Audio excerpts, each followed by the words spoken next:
मंत्रिमंडळ बैठकीत कोविड संदर्भात चर्चा, काळजी करण्याचं कारण नाही, मात्र सतर्क राहण्याचे मुख्यमंत्री फडणवीसांचे आदेश.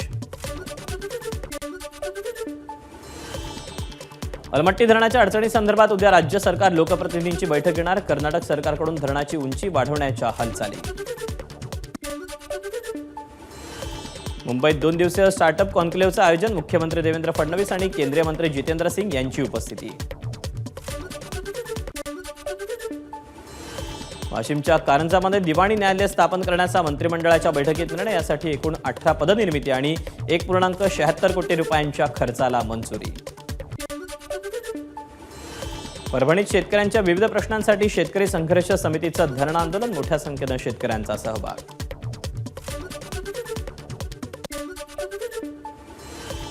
मराठवाड्यात मान्सूनपूर्व पावसामुळे 27 जणांचा मृत्यू, 21 जण जखमी तर 391 जनावरांचा मृत्यू.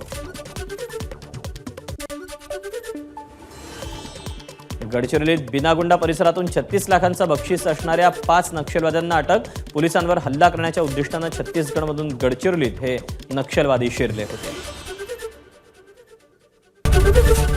एबीपी माझा, उघडा डोळे बघा नीट.